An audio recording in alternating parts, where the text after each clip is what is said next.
So I was browsing Newegg's Labor Day sales and assumed that I wouldn't find anything that I could justify spending money on, or just simply weren't interested because they didn't have a whole lot of exciting things, at least when I looked, which was only Friday night. But I did encounter this, and this is honestly the most bizarre piece of tech I've encountered in a while, and we're going to check it out here today.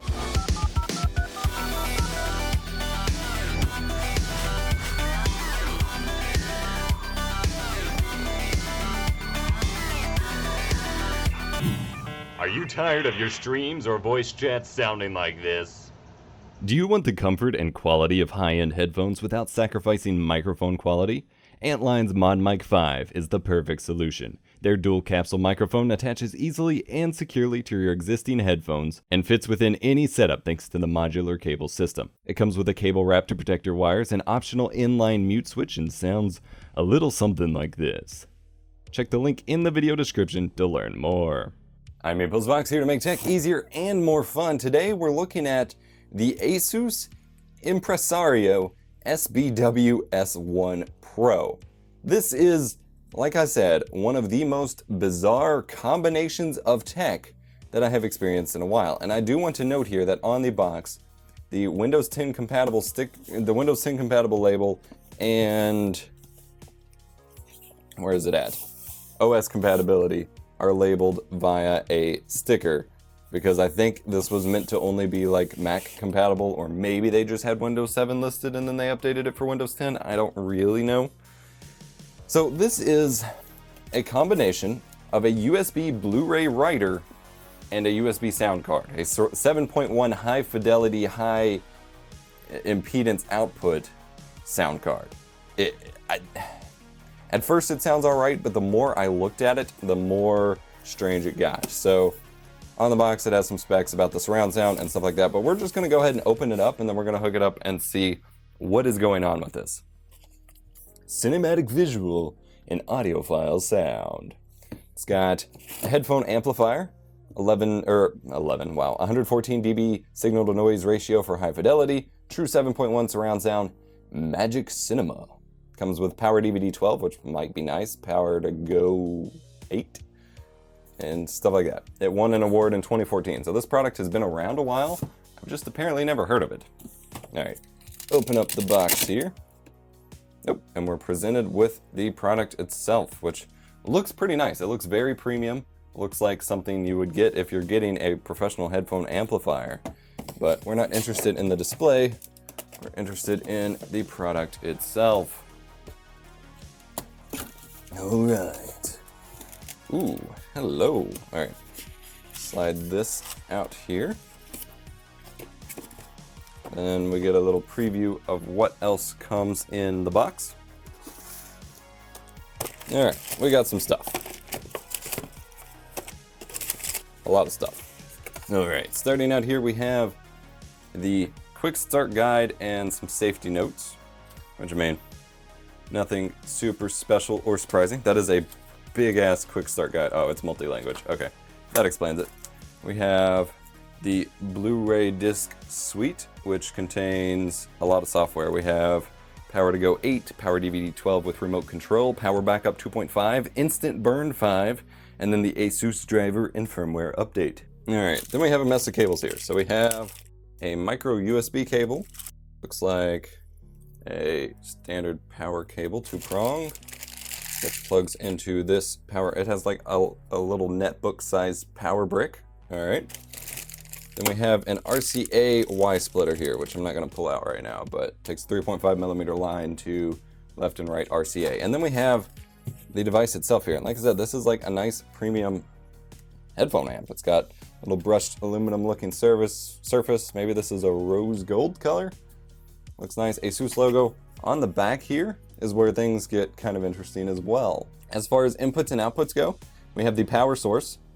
We've got micro USB for digital in and connecting it to your computer. And this is USB 2.0, which is fine for an audio sound card, but keep in mind this is also a Blu-ray reader and writer. Low and high gain switch, Toslink optical SPDIF output, which is kind of cool. It doesn't say whether that's in or out, since it says digital in there and analog out there. I'm guessing out for the Blu-rays. Then we have analog out, so left and right RCA, but also rear center side for 7.1 surround sound if you wanted to hook that up to a full surround sound setup. And then over here, got power and eject buttons, the main headphone output, which is just the 3.5 millimeter, not a 1/4 inch, and I'm guessing, yeah, a volume dial. Pretty premium feeling. It's not super heavy or anything, and most of this is plastic, but they tried to make it premium for the weird branding that they're running with here. So I guess let's hook it up and see what happens. All right, well, I got it hooked up and ready to go. The USB cable they include is the tiniest micro USB cable I have ever seen.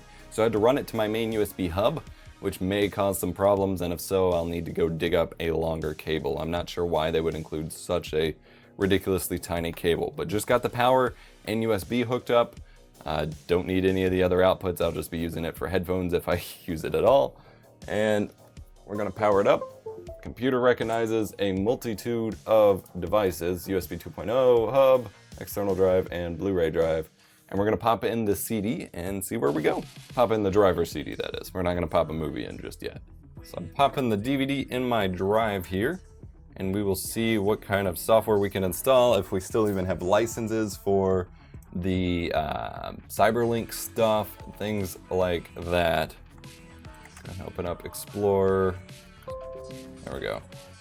ASUS run setup.exe, and you can already see, it recognizes another Blu-ray drive. My icon has it set to show a USB drive, but all right, that's up above my taskbar. All right, we have BD Suite and the audio driver. What about a firmware update? Should we try that first? Oh, Internet Explorer, not even Edge. Yeah, Internet Explorer, jeez. Wow, you just take me straight to ASUS's website? You're not even gonna take me to the driver? All right, so audio driver first. Choose not to restart the computer. Some functions may cause no effect. Please restart the computer later. Okay. Okay, finish. All right, let's install the BD Suite. All right, so Power to Go is a burning program, even though they also include Instant Burn. Power Backup's obviously a backup program. We really just want Power DVD. I'm assuming that's gonna let me install, oh, that's not even an install option. I'm assuming that's gonna let me run Blu-rays legally, which would be kind of nice because I don't have an active Blu-ray playing software at the moment. Don't tell me it's gonna just force me to install all 4 of these. I really don't want that. I mean, I guess I could manually browse to the installation setup folders. Oh, here we go. Okay. Yeah, uncheck all the junk. Just want Power DVD. And then that's going to install, and we're going to reboot and be right back. All right, so we have rebooted here. That software took a very long time to respond. I do have my Beyerdynamic DT990s that I'm going to hook up here to the headphone output because these are 600 ohm high impedance headphones that, to get a good sound out of them, take quite a bit to drive. So we're going to test that. Already set as the default headphone device here in Windows, and we're going to pop a Blu-ray in. All right, so it has the, oh, you can actually play your system sound through the SPDIF out, the optical audio out, and even the speakers, the analog speakers. So that is pretty cool. So this is a full USB sound card along with being the Blu-ray player, which is kind of interesting. As far as abilities on the headphones, we can go all the way up to 22-bit or 24-bit 192 kilohertz audio. Of course, there's never really a reason to do that, but we have the option. All right, so let's pop a Blu-ray in here real quick and just see what happens. Took it a minute to realize it was coming in and to catch it. It is a very quiet unit. Like, I can hear the disc spinning, but it's a super faint sound. It is super quiet. I'm actually very impressed with that. I don't want a library right now. Okay, and one of the features of this, yeah, is that it will upconvert somehow 2D Blu-rays to 3D Blu-rays and play 3D Blu-rays, but 3D is dead. No, thank you. Man, look at all those labels. All right. or Blu-ray movie. Let's go. Hello? I really hate this software. I don't know if I've said that before. This type of disc is not supported. Are you kidding me? It's a Blu-ray. It's just a standard Blu-ray. Let's try it again. It clearly was supported enough to realize it should pop it up. Or you have to like push that all the way in there before it starts. Alright, the little eject button popped up, so it knows that it's there. Let's check Explorer real quick. Yeah, it knows Big Trouble Little China's plugged in. Oh, here we go. Yep. This is part of why Blu-ray's the worst format, is you have to do so much updating and like licensing and stuff just to play back a disc.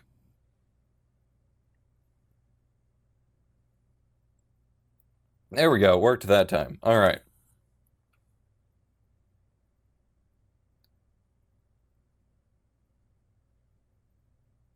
Sure. Well, we'll get a little remote here. So we can make this a little bigger. And we have a working movie. All right, I'm gonna put my headphones on here.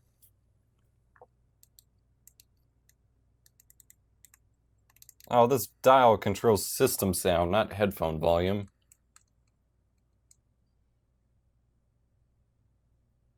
It sounds fairly good, though. Okay.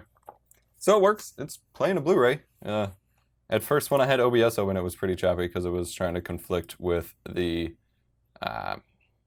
HDCP and all that jazz. But playing back the movie works.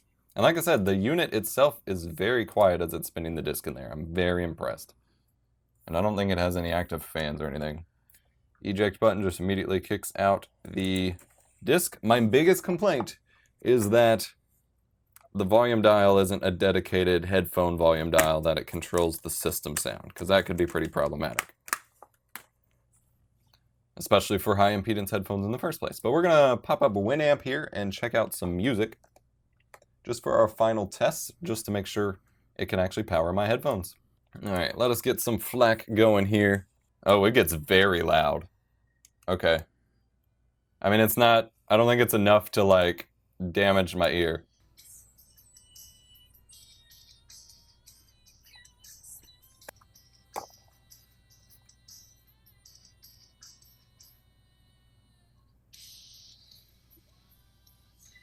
Ooh.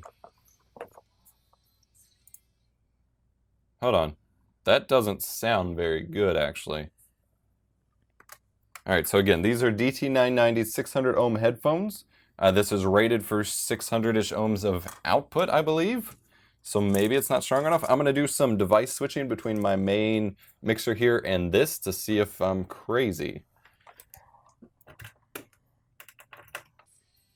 Okay. So with the DT990s, the sound is actually pretty muffled. Like if this is supposed to be a dedicated headphone DAC and amp, it's not very good. All right, I actually needed to jump in here and make just a little correction because I am a dummy. In my initial setting up of the DAC and getting everything together and the flusteredness of making a video and things like that, I forgot about the low to high gain switch on the back of the device. Duh. That makes perfect sense. Low for standard headphones, high for high impedance headphones like these DT990s. Switched the gain over to high, tested music again. It gets absurdly loud through these, like just redonkulously, to the extent that no one could ever listen to it that loud. And when I crank the volume down to a listenable level, it actually sounds pretty good. So just wanted to add that in there, that it will support super high impedance headphones. You just need the gain switch on. So I'm going to say a couple more things about that within the initial recording here, but I do want you to know. And actually I can feel the cans vibrating in my hands at max volume. Crazy. So that makes it make a little bit more sense as a headphone amplifier, but the overall product is still very bizarre, and what I say about that still definitely carries over. Back to the original cut. What the hell? It's so like muffled compared to just my normal mixer hookup.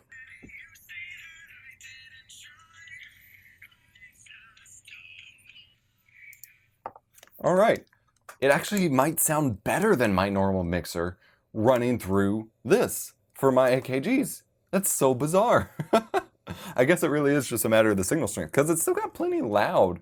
I mean, it wasn't, I noticed that when watching the movie, like it wasn't, like I had everything cranked up to max volume and it wasn't too loud for me, which everything should be if you crank things all the way up. But with these, it gets redonkulously loud and everything sounds crisp and clear and potentially even better than my mixer just because of the weird EQ stuff that can happen in the mixer. So it sounds really, really good if you have just standard headphones. If you have specifically the hardest to drive headphones in the world or whatever, But it seemed to play back the Blu-ray fine over USB 2.0, which I was not expecting at all. So I'm very impressed there. What a bizarre product. A 7.1 surround / high impedance headphone audio amplifier or headphone amplifier DAC on top of a Blu-ray writer over USB 2. Weird product. Wanted to check it out here. Just kind of an impromptu video. I'm going to do some back and forth further testing just to see if I really do like it that much more compared to my mixer hookup, but I may use it for music listening sometimes. I already have a Blu-ray drive in my fiance's rig and my rig internally, but this will be good to have just to move back and forth to actually play Blu-rays and things like that. So, hope you enjoyed this bizarre kind of impromptu video. If you did, smash the like button, get subscribed for more awesome tech videos, and I will see you in the next one. If you somehow want to buy this very bizarre thing, product link in the description below. EposVox is a Patreon-supported production. Our videos would simply not be possible without the support and generosity of our patrons, whom you can see on screen now. If you'd like to join the inner circle and get early access to videos, among other benefits, go to patreon.com/EposVox to learn more.